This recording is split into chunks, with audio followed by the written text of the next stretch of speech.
بسم اللہ الرحمن الرحیم۔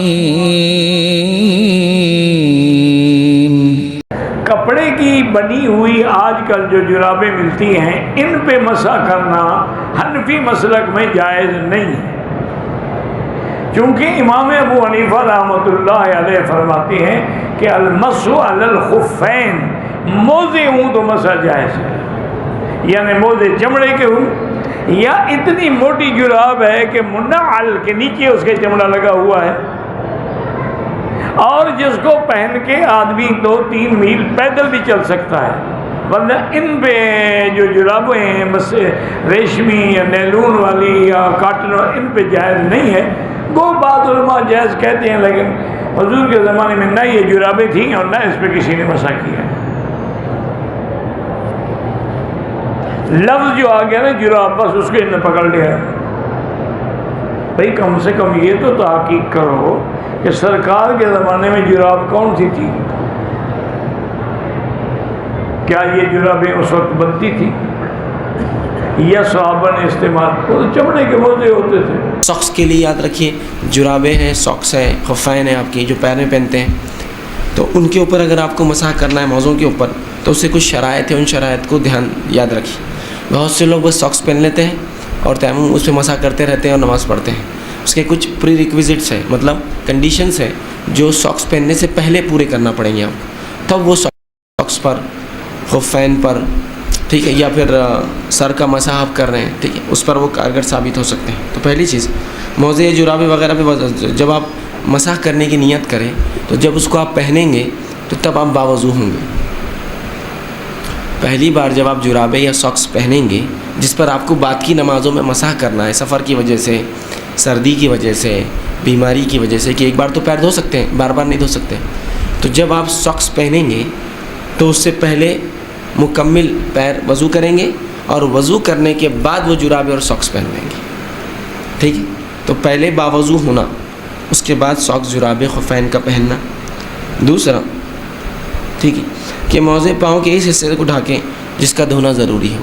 وہ خفین، وہ ساکس، وہ پیتابے جو آپ نے پہن رکھے ہیں ان کے لیے شرط ہے کہ وہ اتنے پیر کو آپ کے ڈھانکیں جتنا وضو میں دھونا پڑتا ہے۔ جیسا کہ آپ نے ایک ساکس پہن لیے پیر دھو کر، آج کل ساکس آتے ہیں کچھ جو ٹخنوں سے نیچے رہتے ہیں، اس میں نہیں ہوں گا، اس لیے کہ ٹخنوں تک پیر دھونا ضروری ہے، تو ٹخنوں تک اس ساکس، اس جرابے یا اس خفین کا ہونا ضروری ہے۔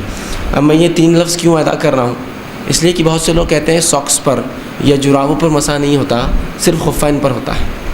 خفین وہ ساکس ہوتے ہیں جو چمڑے کے یا بہت موٹے بنے ہوئے ہوتے ہیں، تو ان کا کہنا ہوتا ہے کہ اس پر مسح ہوتا ہے، اور اس کے لیے انہوں نے فقہی بہت سارے اصول لاگو کر دیے کہ اتنا موٹا ساکس ہو کہ 1 میل تک پیدل چلے تو نہ پھٹے۔ وہ بہرحال سنت میں ایسی کوئی بات نہیں ملتی ہے کہ کتنا ہو کیا ہو۔ آپ صلی اللہ علیہ وسلم کے تعلق سے حدیث میں الفاظ جراب مطلب پیتابوں کے بھی ہے اور جرابوں کے بھی ہے، ٹھیک ہے، خفین کے بھی ہے، ٹھیک۔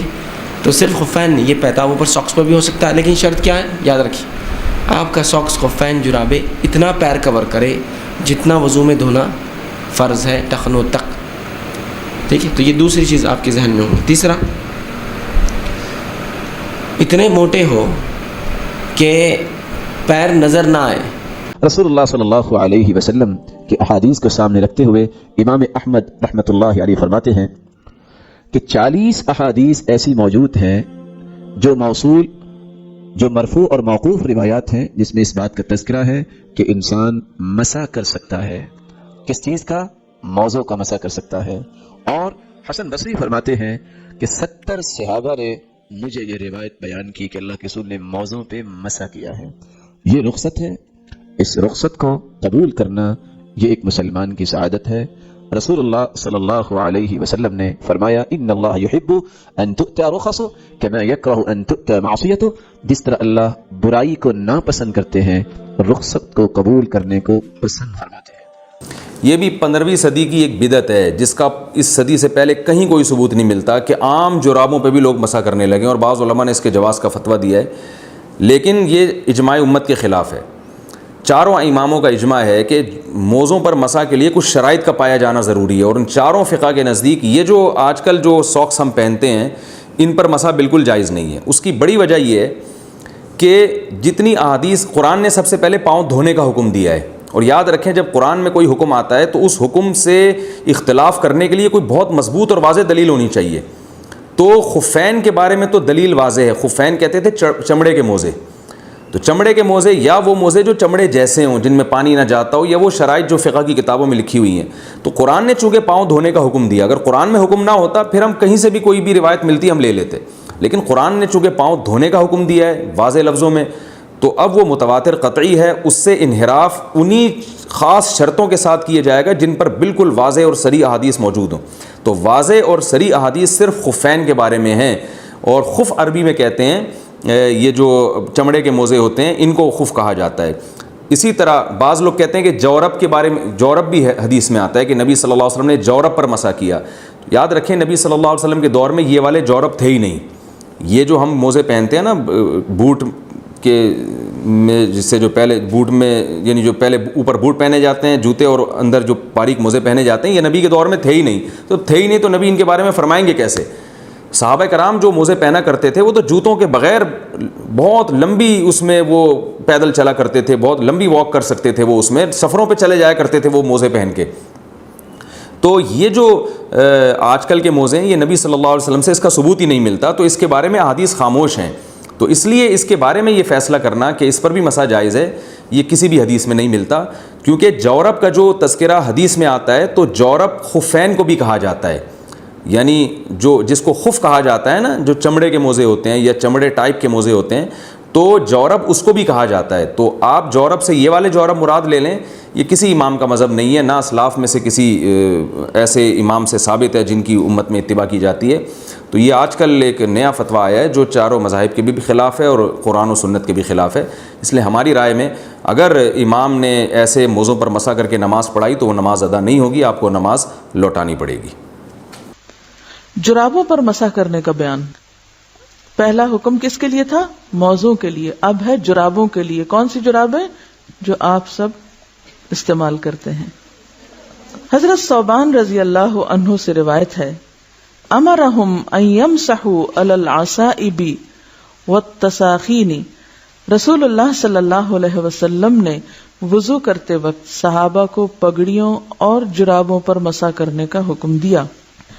صحابہ رضی اللہ عنہم کا جرابوں پر مسح کرنا حضرت عقبہ بن عمرو ابو مسعود انصاری رضی اللہ عنہ نے اپنی جرابوں پر اپنی چپل کے تسموں سمیت مسح کیا. عمرو بن حریث رضی اللہ عنہ فرماتے ہیں حضرت علی نے پیشاب کیا، پھر وضو کرتے ہوئے آپ نے اپنی جرابوں پر جو جوتوں یعنی چپلوں میں تھی مسح کیا. ابن حزم نے 12 صحابہ کرام سے جرابوں پر مسح کرنا ذکر کیا ہے، جن میں عبداللہ بن مسعود، سعد بن ابی وقاص، عمرو بن حریث بھی شامل ہیں. اسی طرح سہل بن سعد رضی اللہ عنہ جرابوں پر مسح کیا کرتے تھے. ابو امامہ رضی اللہ عنہ بھی جرابوں پر مسح کیا کرتے تھے. نیز انس بن مالک رضی اللہ عنہ نے وضو کرتے ہوئے اپنی ٹوپی اور سیاہ رنگ کی جرابوں پر مسح کیا اور نماز پڑھی. ابن قدامہ کہتے ہیں کہ صحابہ کرام کا جرابوں پر مسح کے جواز پر اجماع ہے. لغت عرب سے جورب کے معنی. لغت عرب کی معتبر کتاب قاموس، یعنی قاموس کتاب کا نام ہے، اسے قاموس عربی میں ڈکشنری کو کہتے ہیں. اس میں ہے ہر وہ چیز جو پاؤں پر پہنی جائے جورب ہے. ہر وہ چیز جو پاؤں پر پہنی جائے جورب ہے، چاہے چمڑے کی ہو، چاہے اون کی ہو، چاہے کاٹن کی ہو. تاج العروس میں ہے جو چیز لفافے کی طرح پاؤں پر پہن لیں وہ جورب ہے. جو چیز لفافے کی طرح پاؤں پر پہن لیں وہ جورب ہے.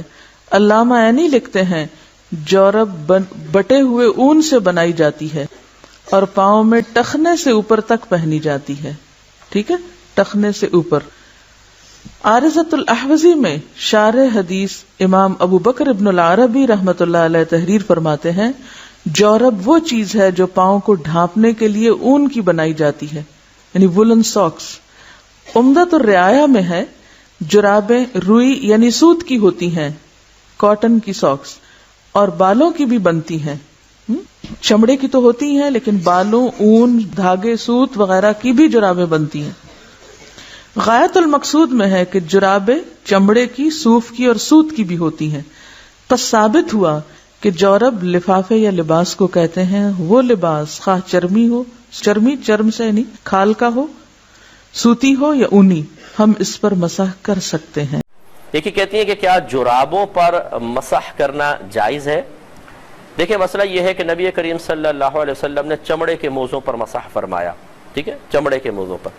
اب مسئلہ یہ ہے کہ چونکہ مسح چمڑوں کے موضوع پر یہ خلاف قیاس ہے یا خلاف عقل مسائل کہ بھی عقل اس کا ادراک نہیں کر پا رہی، عقل عاجز آ گئی ہے اس کی حقیقت تک پہنچنے تک.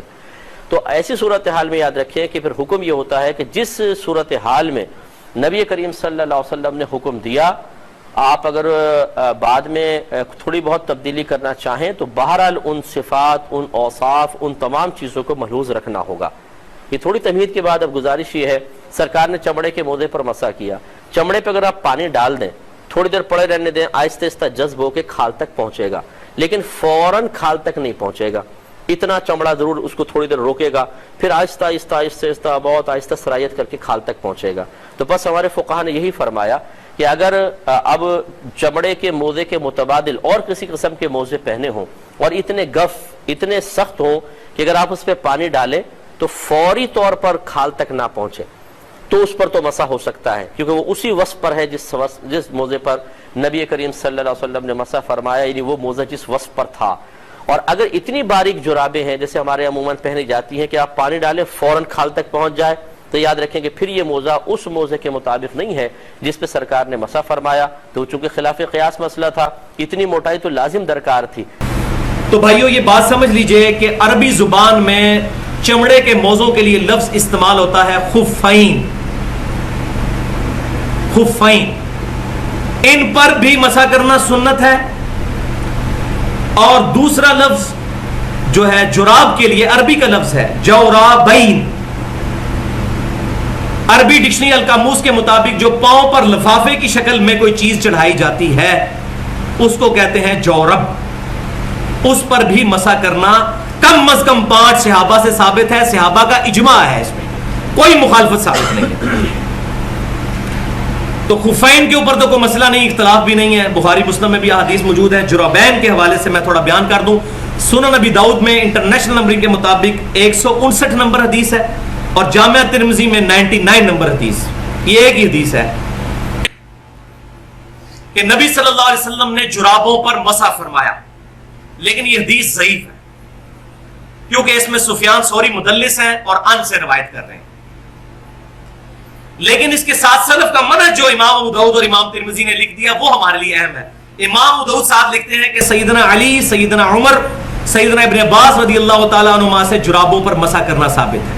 خلفائے راشدین میں سے سیدنا عمر اور سیدنا علی بھی. اور امام ترمذی لکھتے ہیں اس کے ساتھ کہ کئی صحابہ کرام علیہم رضوان سے مسح کرنا جرابوں پر ثابت ہے. پھر اس کے بعد وہ لکھتے ہیں کہ امام ابو حنیفہ رحمۃ اللہ علیہ نے بھی اپنے اس مرض میں جس میں ان کی وفات ہوئی جرابیں پہن کر ان پر مسح کیا اور کہا کہ آج میں نے وہ کام کیا جو آج سے پہلے کبھی نہیں کیا تھا. تو امام حنیفہ رحمۃ اللہ علیہ نے بھی اپنے مرنے سے پہلے مرض والے جو اس وفات والے مرض میں جرابوں پر مسح کر کے اپنے اس معاملے سے رجوع کر لیا. مجھے بڑی خوشی ہوئی ہے الحمدللہ کہ دیوبند میں سے بھی اور بریلوی حضرات میں سے بھی جن لوگوں نے ترجمے کیے ہیں ابو داؤد اور ترمذی کے، انہوں نے بھی لکھ دیا ہے کہ جراب کے اوپر مسح ہو سکتا ہے. لیکن ایک بات یاد رکھیں، امام ترمذی نے لکھا ہے کہ جراب موٹی ہونی چاہیے. موٹی جراب وہ جراب ہوگی جس سے جسم کی رنگت باہر نظر نہ آئے. یہ جو شرطیں لگائی ہیں نا کہ پانی اندر نہ جائے، یہ نہ جائے، وہ نہ، یہ سب جھوٹ ہے، کہیں موجود نہیں ہے. The ruling for wudu is that if you are wearing socks, when you wear socks should ensure that you are in the state of wudu. So if you ensure while wearing socks that you are in the state of wudu, then if your wudu breaks while you are doing wudu, you need not remove your socks and wash your feet. You can do masah on top of your socks, that is permitted. And if you are a muqim, if you are a resident, you can do this for 1 full day. If you are a traveler, you can do for 3 days. And the ruling and the correct opinion is that from the time your wudu breaks and when you do the first masah, first wudu while doing masah, from that time you can do wudu till next 24 hours. اللهم صل على محمد وعلى آل محمد كما صليت على إبراهيم وعلى آل إبراهيم إنك حميد مجيد. اللهم بارك على محمد وعلى آل محمد كما باركت على إبراهيم وعلى آل إبراهيم إنك حميد مجيد.